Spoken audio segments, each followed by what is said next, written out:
Hello there. As the moderator of the Luncheon Chat with Superintendent Brewer, I would like to welcome you. My name is Jennifer Spurline. This meeting is being presented remotely via Zoom for the public. If you wish to share comments or ask questions, please use the Q&A button located at the bottom of the Zoom conference window.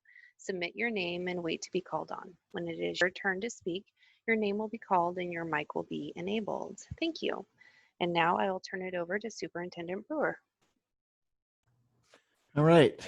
Thank you very much, Mrs. Spurline. So welcome back. I see some returning names. I appreciate you spending your lunch with me. And if you're new this week, kind of the outline of this hour is I want to share current information and leave ample time in the back end of this hour to answer any questions that you might have. In the room, I want to recognize we have, looks like one board member, Director Methner. Thank you for joining us today. Appreciate you joining us. So with that being said, I want to take everybody to our website. And if you're not used to accessing our website on a regular basis, please do so. This is one of our key communication tools. And as things change so rapidly around the virus and our delivery model, we're making a real conscious effort to keep this updated. And so this is our page, the main page. And you can get to all of the resources by either clicking this link under school closure status and family resources or clicking any portion of this dial. And so I'm going to go to our resource page. And for ease of communication, our plan moving forward is to keep this dial updated based on as we dial up and dial back based on the virus within our community and experiences within the school. You can see that for the start of school, we have the dial set at Distance Learning 2.0 and a brief outline as to what that entails. Then down below, you can see a number of resources. And again, we're building these buttons is what we reference them as, and we'll continue to do so throughout the year. But there's a lot of really good information here. So I'm going to start with the reopening status. If I click on that link, it gives a description on how we make decisions. How will we make decisions to dial to dial our status up or back based on the virus in our community. Then if you look at each stage, you can get a more detailed description of each stage and each hybrid stage down the page. So a lot of really good information there. The key is I want to reemphasize what I spoke to last week was, our dial is directly related to the level of the virus within our community. And so this comes right off the Department of Health website and also Clallam County Health website. So they've classified for schools, and I'm the only grouping or the only organization within a community that appears to be connected to this high level, moderate level, and low level are schools. And so when we have cases above 75 per 100,000, Department of Health recommends that we look at Distance Learning 2.0. When we're in the moderate range, 25 to 75, we can look at hybrid and transitioning to more services for students. And then finally, when we reach below 25 cases per 100,000, recommends looking at services for all elementary schools as well as middle and high schools start to launch in-person learning. Our dial follows that recommendation from the Department of Health. I want to just reference what I spoke to last week. This is a recommendation that we follow. And after speaking with our insurance carrier, it really becomes a requirement. If we go outside of health department recommendations, we simply don't have insurance coverage or liability coverage. So it becomes a mandate, even though it's written as a recommendation. So lots of good information there. and I encourage you to take a look at that. I'm going to go down the page just a little bit. Learning resources, we're loading this page, and you can see there's a lot of really good information here. We'll continue to load that page with information that is very, very important in our delivery model for this next school year. If you want more information on our ALE program or our CView Academy, there's a link to the website. For free Wi-Fi locations, you can click this link, and we have a number across the community. And so these are all free Wi-Fi locations for individuals to access at any time. We have Family Navigator resources. This is a new one, and I want to spend just a little bit of time talking about food service this next school year. I'm really excited to announce that starting on September 3rd, we will be busing to all of our pickup points in a regular school year. So each bus stop, we will be busing food, both breakfast and lunch, for students to go to their bus stop and get breakfast and lunch on a daily basis. And so we're really excited about that. It closes that distance between a home and a school, and makes it more, hopefully brings more families capable of obtaining the breakfast and lunch on a daily basis. If that doesn't work for you, we also have each of the 8 school sites in the Port Angeles School District. You will be able to go there from 11:30 to 1 p.m. and pick up your lunch for that day. So either by way of bus routes and or school sites, you'll be able to pick up your lunch or breakfast for the day. The pickup locations, I'm going to drill down a little bit further. Here's our bus routes. And so I encourage you to take a look. Here's all of our routes with all of our stopping points. And again, I'm not going to go into much detail, but knowing which route you're on and seeing, you can see here that 1993 Mount Pleasant will be at 8:08 in the morning. And so again, I'm really excited to be able to offer this to our community.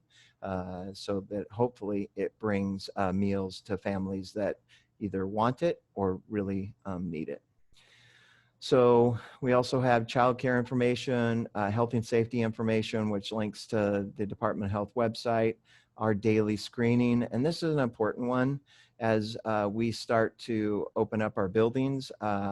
Staff and visitors are required to do a testation, and in order to enter our building, so I'm going to speak to some family instructional support meetings coming up here real soon. And in order to enter our building, we will ask that you do an attestation. And if you answer yes to any of these questions, we're going to politely ask you not to enter our building on that particular day.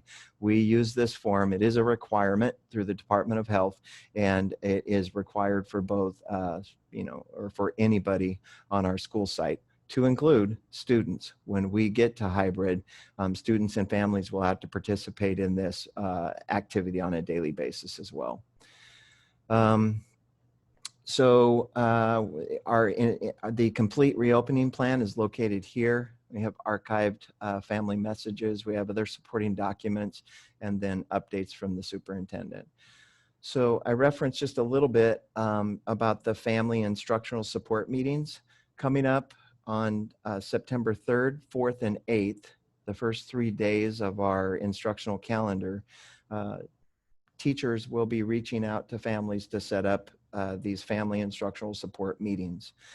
There's a lot of purposes for this meeting, one of which we want to, close that gap between our delivery model and helping parents and also students understand, how to use Google Classroom, and asking questions around, do you have access to internet and other supports? What do you need in this model? So we really, last year when we had the emergency closure, one of our missing links was that connection, that personal family connection. And when we roll out this year's instructional delivery model, you will see a very different experience that way. And it starts with the family instructional support meetings.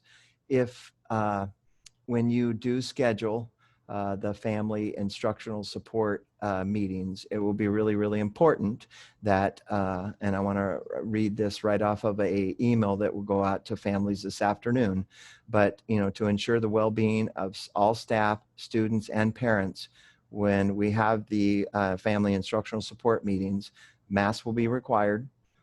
All students or all staff and families will need to do the attestation, and we will be meeting in spaces to follow, physical distance guidelines. We want to maintain that 6-foot social distance.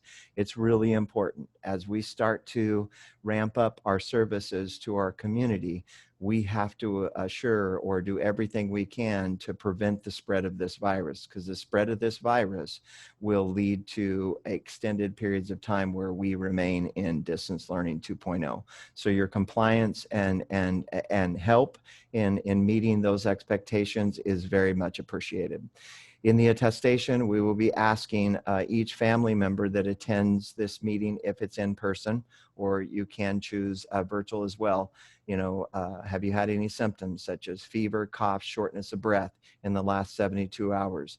Have you had a positive COVID-19 test in the last 14 days?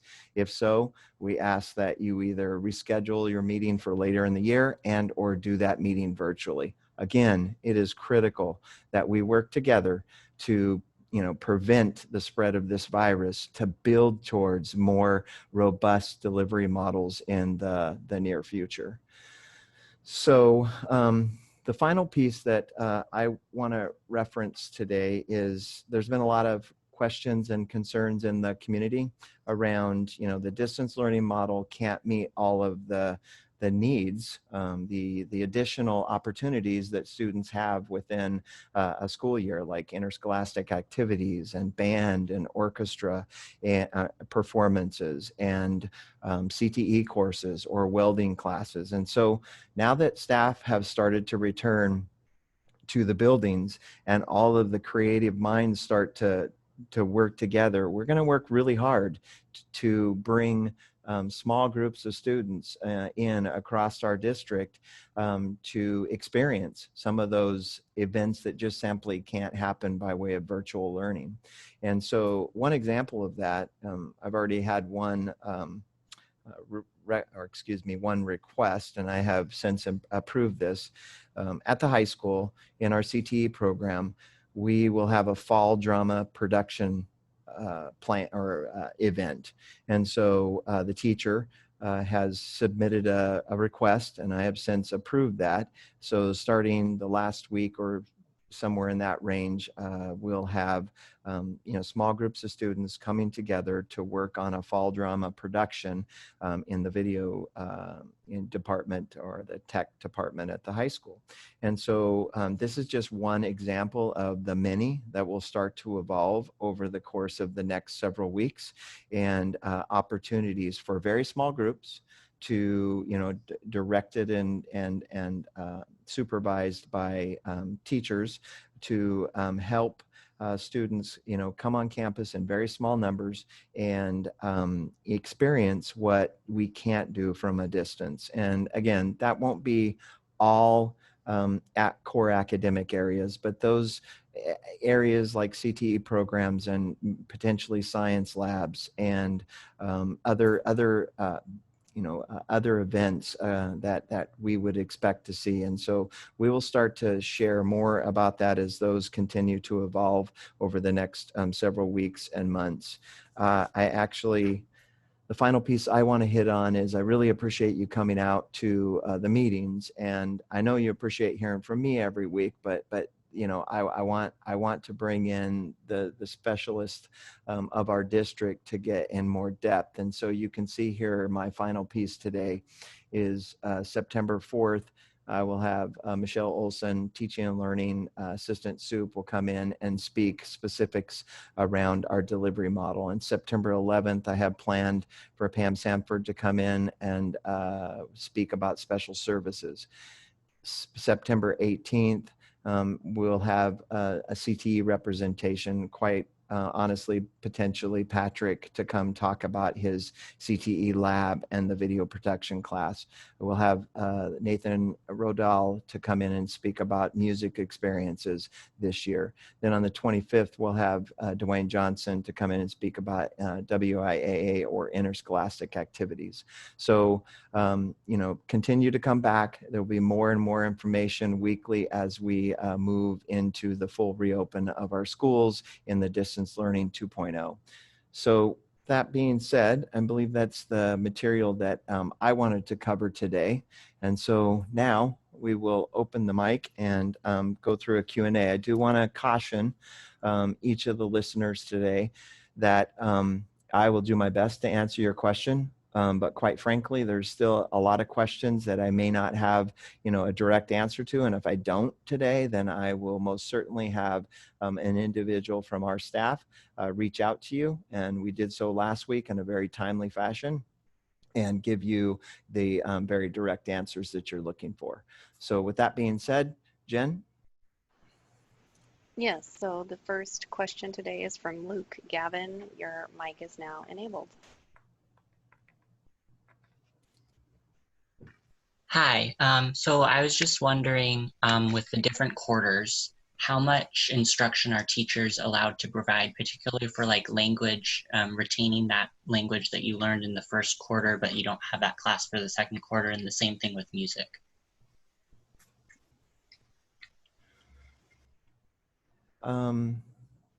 So we've at the high school level, we've taken seven core courses, and we've split that into what we call a 4x4 schedule.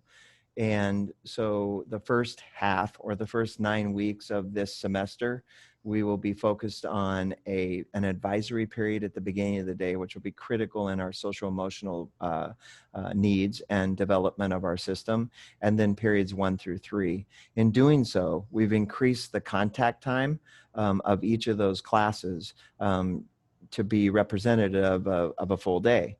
And so, I haven't run the numbers to see exactly what is gain or lost, but there is, an increased number of contact minutes for the first period teacher.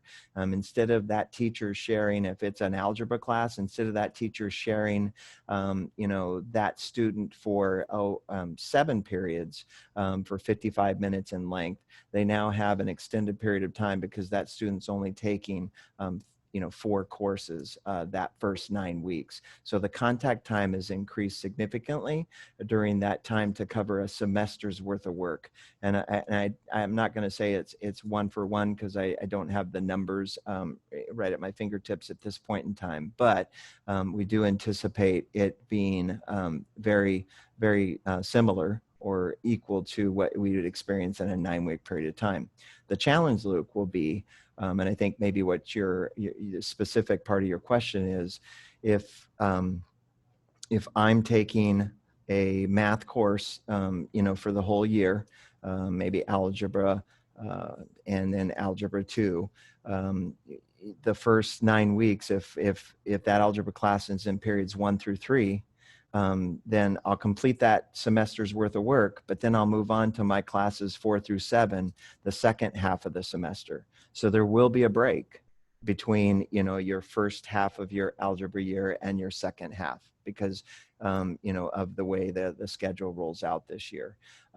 We're attuned to that. We know that it may create, some challenges, but we're going to work through those on a case-by-case basis. But we feel that, and most certainly that is a challenge, but we feel the advantages outweigh the challenges in that regard, because we found last spring that for most students, not all, most students, taking 7 courses virtually was very, very difficult. And so we believe focusing in on 4 courses for 9 weeks, and that's the extent of the student's schedule, will be much more beneficial to the student and also the teacher will have increased time to contact time with that particular student. So it does have strengths, it does have weaknesses, but we felt that you know, the 4x4 strength was you know, we can reduce the number of classes a student needs to take, you know, in a virtual world, and that does follow best practice. You know, we're not trying to mimic in our distance learning 2.0 online programs, but if you, for instance, go to our CView Academy, which is an ALE program, students typically take 2 to 3 courses at a time. Because anything beyond that can be very frustrating and can lead to can be problematic just based on workload. So we're not trying to mimic what the ALE world is all about, but we also want to follow best practice and give our students and our staff the ability to be successful in their venture of the, you know, the 4x4 model at the high school and also the 3x3 model at the middle school. Luke, did that address your question? Yes, thank you. Okay, thank you for the question. Okay, next up is Christy Tucker. Welcome back from last week. Your mic is now enabled.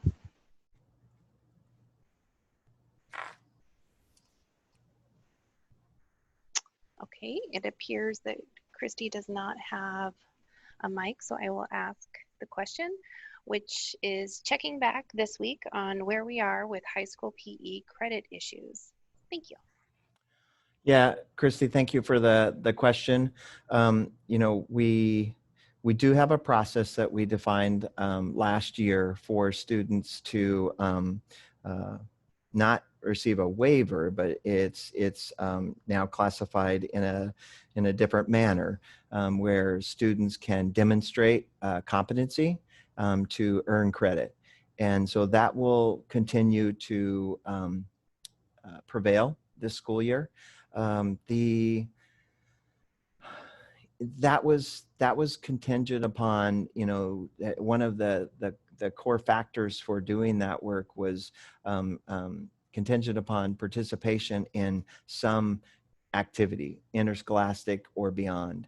And so we're still working through that process, but there will be opportunities for students to, again, it's not a waiver, to earn that credit in a competency-based plan. I'm still, you know, the teachers just returned yesterday, so still working through that process, but we will develop a procedure that is fair and balanced for all involved. We understand the challenge for particularly our juniors and seniors that have been counting on, prior to last year, the waiver. So I'm still working through that process, but I will continue to address that situation, and you can expect something that will treat, you know, all of our students fairly with regards to the situation that he or she may be in. And you know, I appreciate your patience with that. I intended to have that answered this week, and just with timing and launch of schools related activities and teachers returning, I will get to that before next Friday. Thank you. Again, if you have a question or comment, please put your name in the Q&A section at the bottom of the page and you will be called on. Currently, there is nothing pending.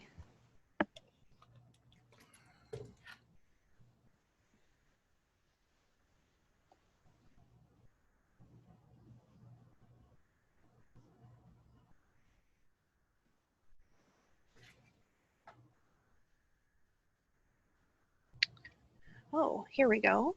Let's start with, so Marty, Kelly Graham has a question, but no microphone. So the question is, how will attendance be taken for children with parents that both work outside of the home daily? Mm-hmm. There's lots of different options for attendance. There's synchronous and asynchronous work times. Our delivery model for 2.0 is schedule related. It's based on a schedule, and so when students check into the asynchronous time, it's more intended to be relationship based and really build on our social emotional well-being. And I was listening to a presenter earlier in the week, and one of the goals that works in the online world, his name's Jeff Utek, and he referenced that during that time you want to hear kids laugh and you want to hear kids engage. And so that's one way that we will take attendance, is participation in the asynchronous videos that will be live with his or her teacher. Another way that we will check attendance will be the synchronous time, where we will be providing, and that's the meat and potatoes of the instructional delivery model, which is the objective or the teaching concept of the day. And those will be video recorded.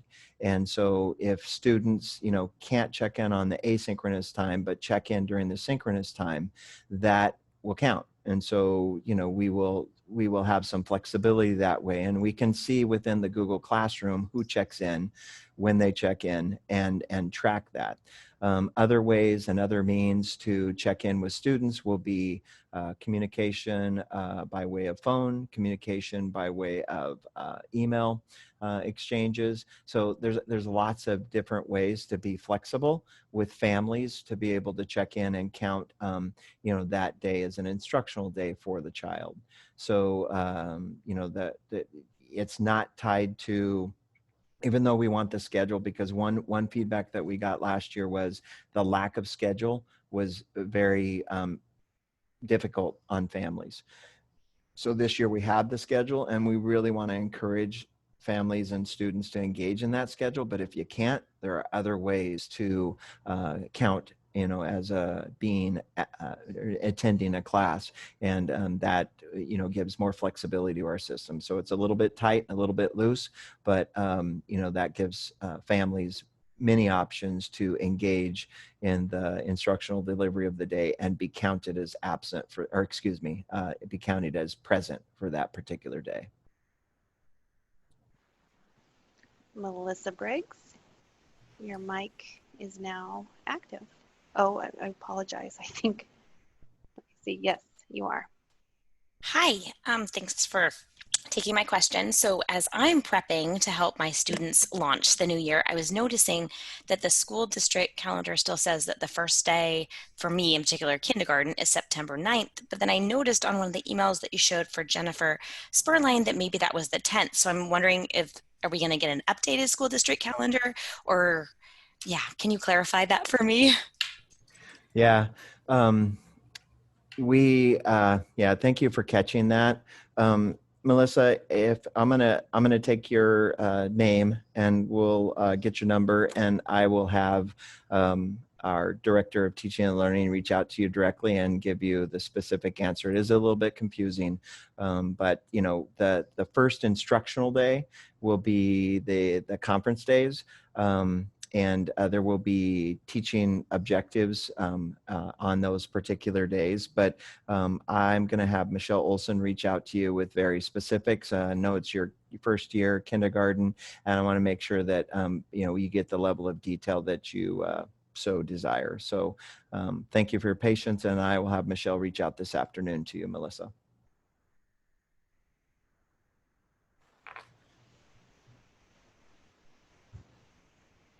We have nothing further in the queue at this time.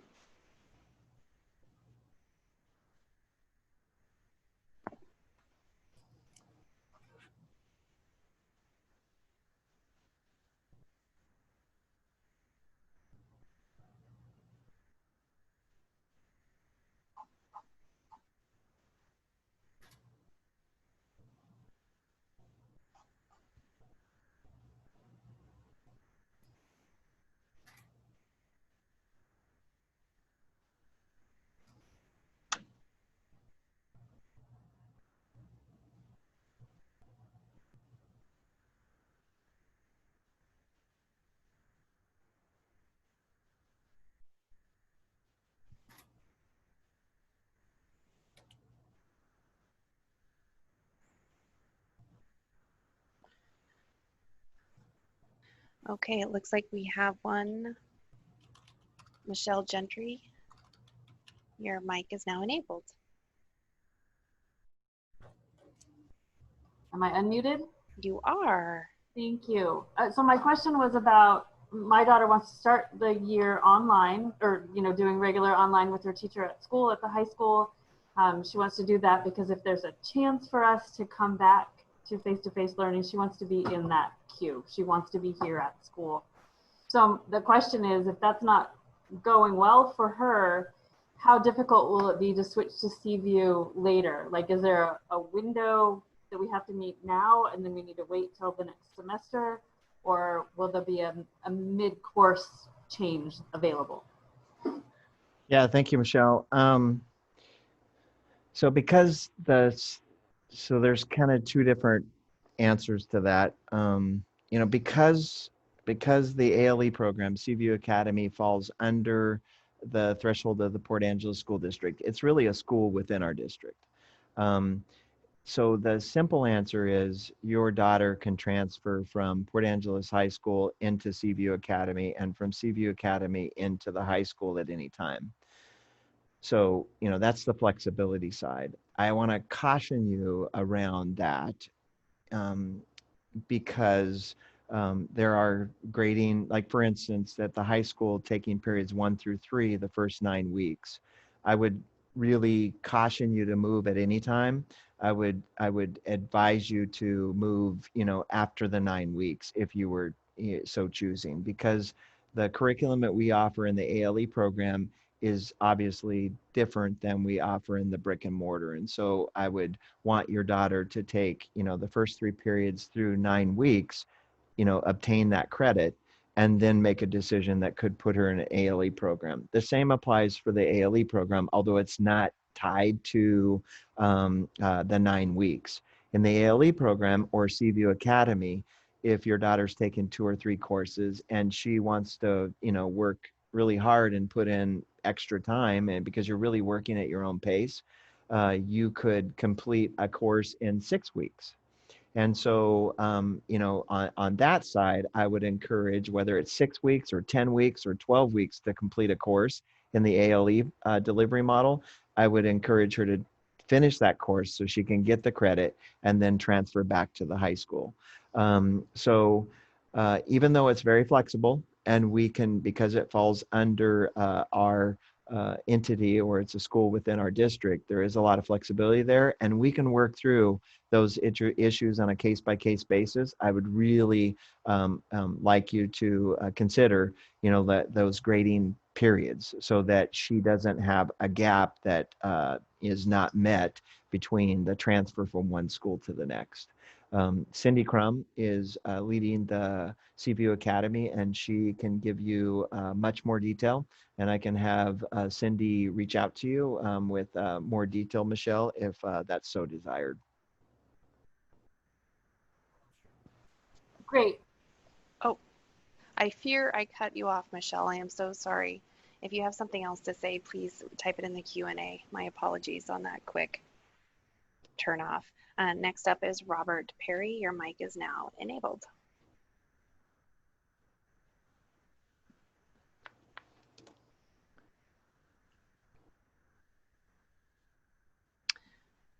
It appears Robert does not have. Are you there, Robert? Yeah, we're here. I didn't notice a little button that said unmute myself. Okay. My question is back to the 2 working parents issue. Can you talk again about the other ways of taking attendance? My husband and I are really trying to struggle with 2 kids, one of them being a first grader, in maintaining our jobs with the schedule that was sent out. Mm-hmm. Yeah, so there, the schedule, the elementary schedule, you'll see that it's defined. I believe the day starts at 9:15, and there's a number of classes that your was it your son or your daughter will engage in, and some of those sessions are live, but the core academics are recorded videos. And so if your son or daughter cannot participate in the live portion, but can participate based on you and your husband's schedule in the video portion, which is again the core academics around reading and math, then that could be done at 6 o'clock at night if that works better in your schedule. We can then see on in your daughter's in first grade, we can see within the Seesaw platform that that work has been logged on by your daughter or your son, and we can count that as present for that day. And so we encourage, students and families to engage in the live sessions. But if you just simply can't because of work schedules, that the core academics can be more flexible and can fall outside. And if that's the schedule, you can anticipate the teacher to reach out to you and make sure that works for you, because again, we want that accountability for the teacher, for the student, for our system. And so our preferences, and we know it doesn't work in every case, is to fall within that, that schedule that's promoted. But there are options outside of that, and we can accommodate that because the core academics are recorded lessons. It'll be a little more difficult because, during the instructional day, there's times where the teacher is available and can help students with academic questions. If you're doing the work more in the evening, that would be a little bit of a challenge, but email communication could work that way for you.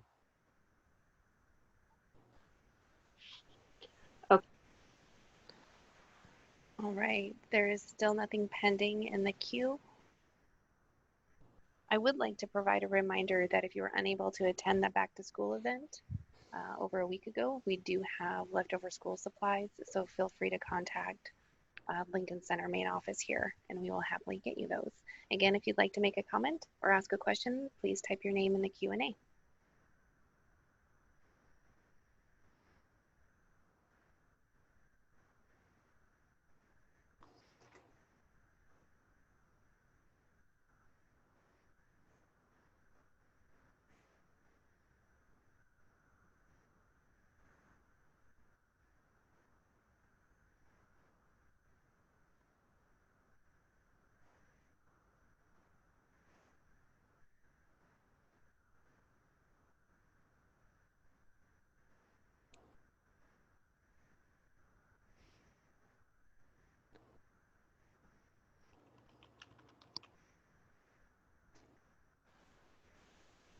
Okay, Carrie Sanford, your mic is now enabled.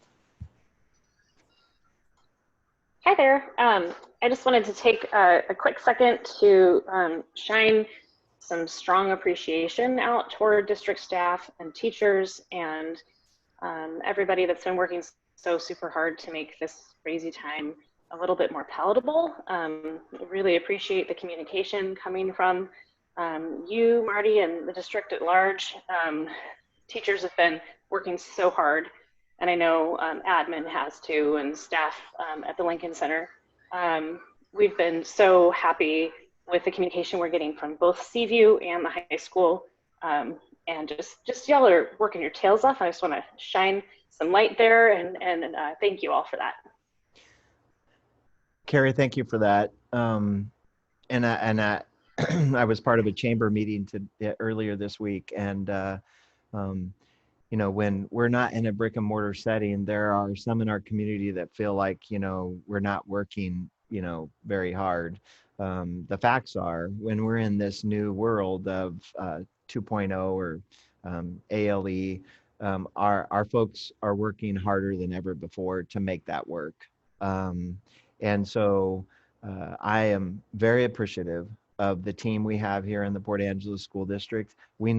I know that this is a huge challenge for every family. And I wish I could, make that better immediately. But thank you for showing or calling that out. Our staff from every school and every classification in our district, meaning teachers and para-eds and bus drivers, we're all working differently, and we're working very, very hard. I was at Hamilton yesterday. I visited many of the schools and walked through Hamilton yesterday and talked to one of the custodians there and gave him a compliment. I told him like this building is clean enough to eat off the floors, and it absolutely is. And so, when I say everybody's working hard, we absolutely are. And so thank you, Carrie. It's a challenging time, but now's when leadership matters. And when I say leadership, we're all leaders. When we work for the Port Angeles School District, whatever you do, you're a leader in our community. And I appreciate the effort that our teams are putting in. So thank you, Carrie. I appreciate that.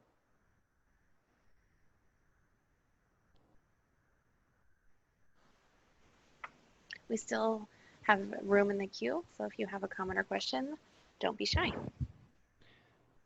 So while we have just a minute here, I want to share this again.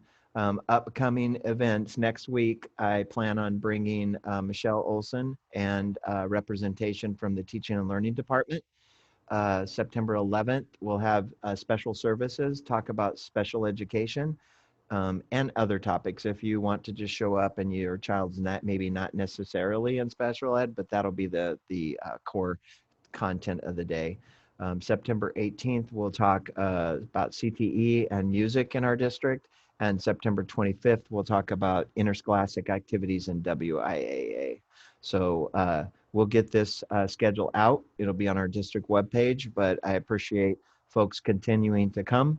This time is really valuable to me because the questions that each of you are asking, stimulate.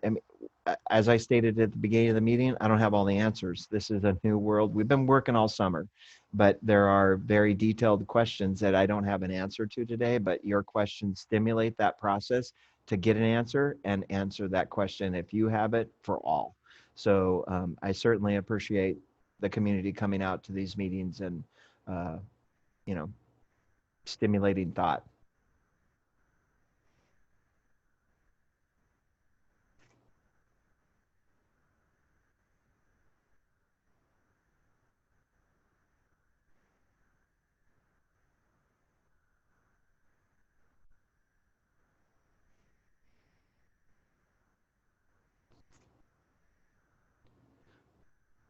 While we're waiting for a question, our vision for the Port Angeles School District is to put a Chromebook in every one of our 3,500 students' hands, just like we would a textbook. We're close to that. We have experienced as many, if you're, there's been back orders, not just of tech devices, but I see back orders on vehicles and paint, and we're in a very different time. We've experienced a back order on some of our Chromebooks, and to alleviate that as a problem, we're asking that students in grades 7 through 12 that have another device at home, if you could use that device during the first few weeks of school, that would be much appreciated. Our target is to make sure we put a Chromebook in every hand K6. Then when our order comes in, and we're anticipating our order of nearly 1,000 Chromebooks comes in at the end of September, we will then allocate to those remaining students that have been using their own personal device. If a child in grades 7 through 12 needs a device, we will give it to them, and you will have that. We do have enough units to carry that out. We're just a little bit short, and appreciate the patience of 7th through 12th graders that do have another mean. And if you do not, you will get a Chromebook. The device will not be our challenge this year with the Port Angeles School District. We're working on broadband and internet options for families, and so more to come on that.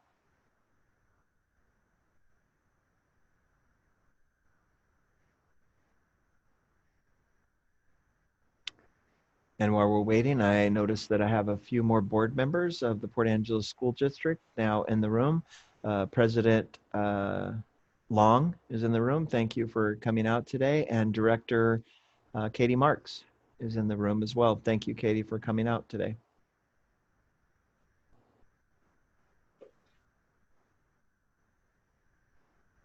Still seeing nothing in the queue, Marty, so we can wait a few more minutes. Again, please type your name in the Q&A and we will happily unmute your mic.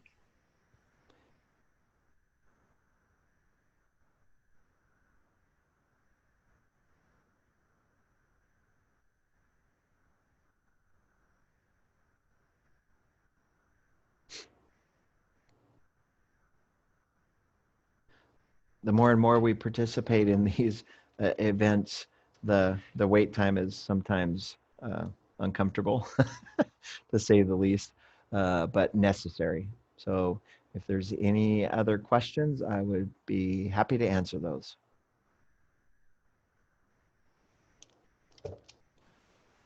Well, Carrie Sanford just typed in, and I'm happy to ask this, although Carrie, if you want to get back on the mic, feel free to let me know. She's basically asking for a friend, although I'll put it in those words, asking for a friend if Seaview students will be starting late. So I would assume not the September 3rd date if Seaview has a different start date. I don't believe so. But Carrie, I want to have Cindy Crum reach out to you. Right now, our Seaview families, as you know, are engaged in developing the learning plans. So many families are or have completed their meetings with their teachers, selecting the classes. So as far as official start date, I'm not aware of a delay, but Carrie, I want to make sure that I give you the correct information. I'll have Cindy Crum reach out to you. The Seaview is new to us this year. So again, sometimes like I feel uncomfortable saying that. I'm paid to have the answers, but in this new world, I don't have every answer. But Carrie, I'll have Cindy Crum reach out to you, and but I don't believe there is a different start date. But I want to make sure I give you the correct.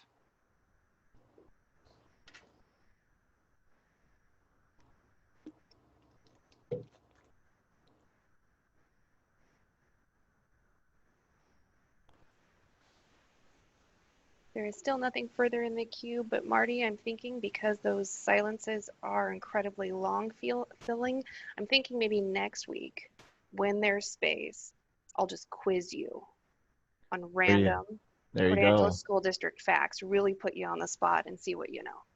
That's awesome. That's a great filler. Thank you, Jen. I appreciate that. Anytime. Yeah, and there's, you know, there's always a number of questions that come up on Facebook and statements and different things. So yeah, thank you for doing that. Sure. So we'll make last call here for any burning questions or comments. We do have, I want to promote this once again, we do have childcare options available. We have 5 different sites. There will be a childcare provider, the YMCA at Roosevelt Elementary School. There will be a childcare provider at Dry Creek Elementary School, which is YMCA. Then CNC, which will be servicing Franklin Elementary School, will be at the middle school. And I'll explain why that's at the middle school. And then for Hamilton and Jefferson, they will be located at the high school, and they will be operated by YMCA as well. I can't thank the community enough. We did a request for proposal earlier in the summer asking for providers in each of our elementary schools, not for COVID, but you know, for quality after school care programs for students and families. That was the intent of the RFP, but each of these providers has stepped up with our online or distance learning 2.0 option or requirement. Each of these providers have stepped up and will offer all day childcare options. Their childcare, they are required to follow the same provisions that we follow within our buildings.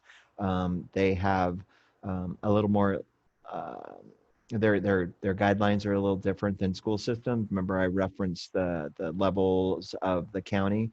That doesn't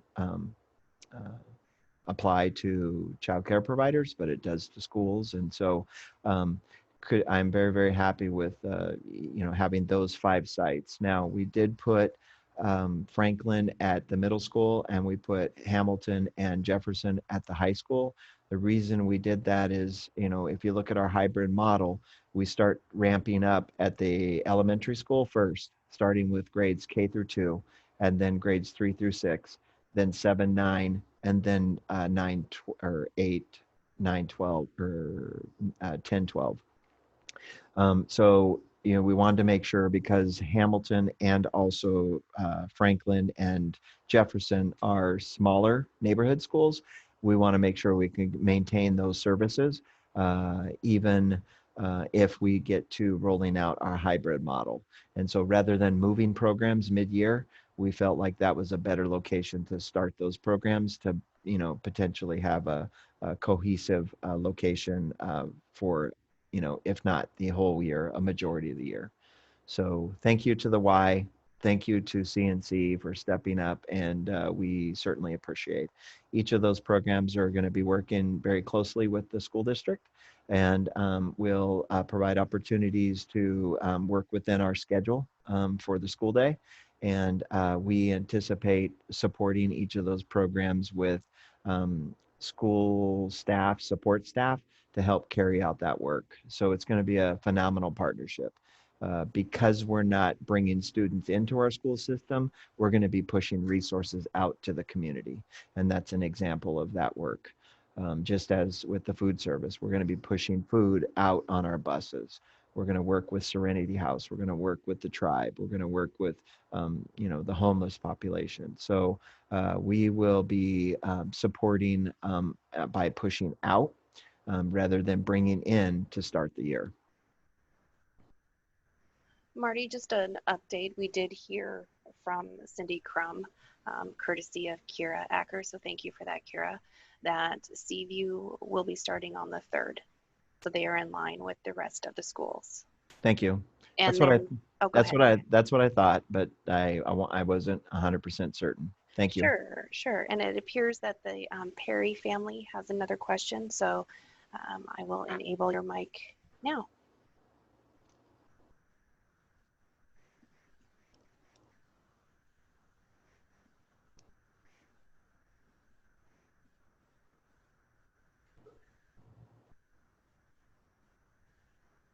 You there? All right. I'm Okay. here. I'm sorry, but No, you're fine. You're fine. Go ahead. I'm not great with this platform. I was my first grader is going to be in Hamilton, and I was trying to communicate with the Y about signing up for that program, and they said that they're not sure exactly when that program is going to start. Do you have more information on that? Because I haven't been able to enroll in the all-day care.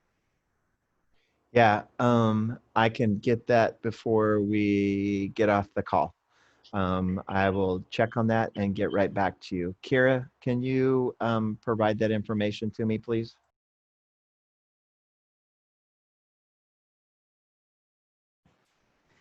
And I am going to unmute Carrie Sanford one more time. Carrie, if you would please share your question that you heard via social media. I think it's a good one. Thank you.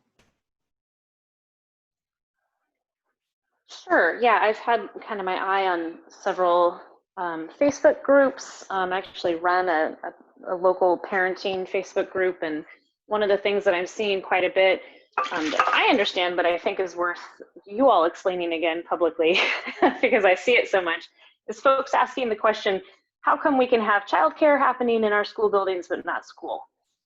So if you could speak to that, I think that might help some other people out there.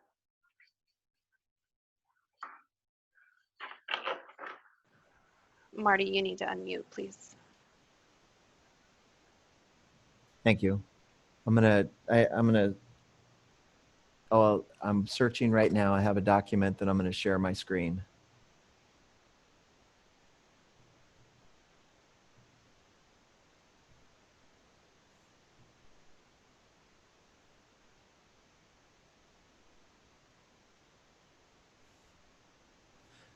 Yes, Carrie, that's a question that we get often.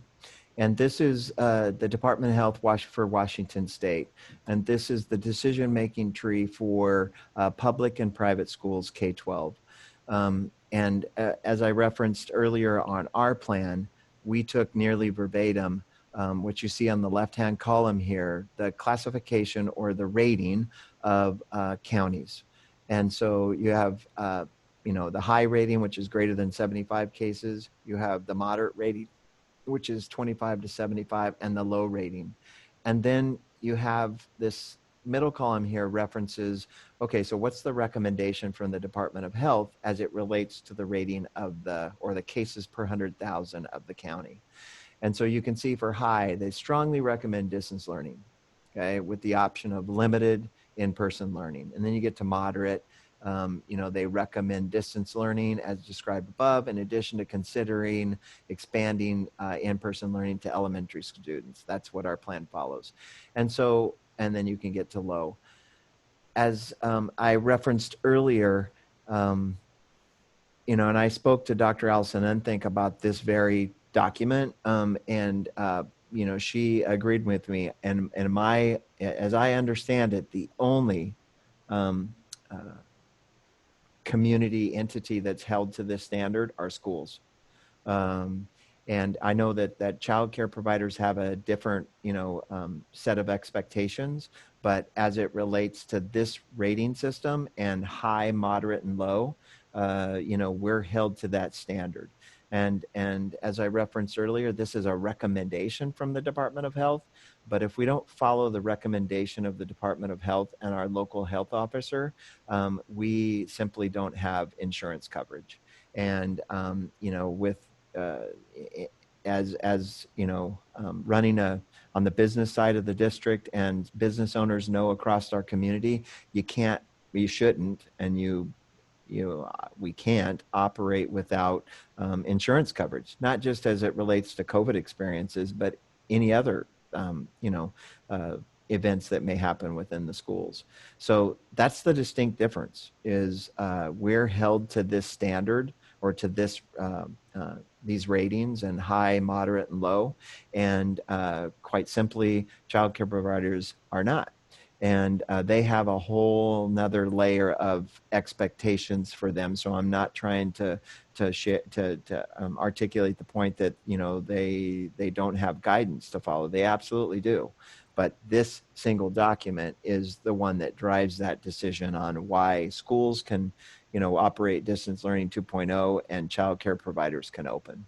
So thank you again for that question, Carrie. It's a great question. We hear it over and over again. We're committed. I know everybody is committed to keeping, staff and students and this community safe as it relates to the COVID-19 exposure and spread. So thank you again for that question.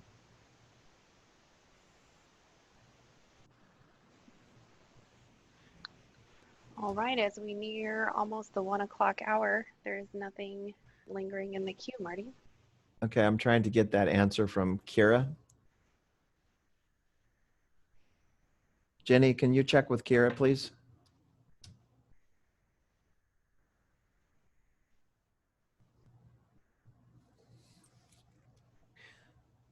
I think that was Robert Perry that Kira's working on that.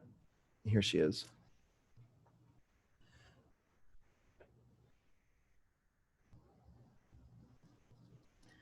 Just a minute.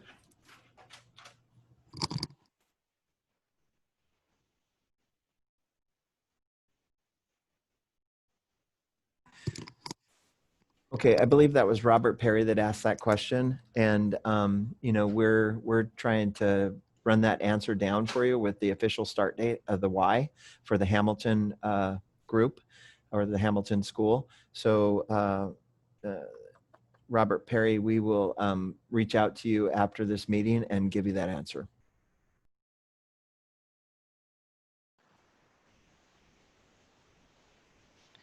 And there are no further questions at this time, Marty. Okay, thank you very much. This is the highlight of my week, to be able to, talk with the community. Invite your friends next week. We can take up to 500 attendees in this Zoom room. And I certainly appreciate the ability to connect and answer as many questions as I can. For those of you that I reference will call you, you'll hear from us this afternoon with a very specific answer to your question. So that's important to me. And, we want to make sure we have two-way communication that's open during this difficult time, so that, folks feel informed. So appreciate your attendance, and great lunchtime, and we'll see you hopefully next week. Thank you.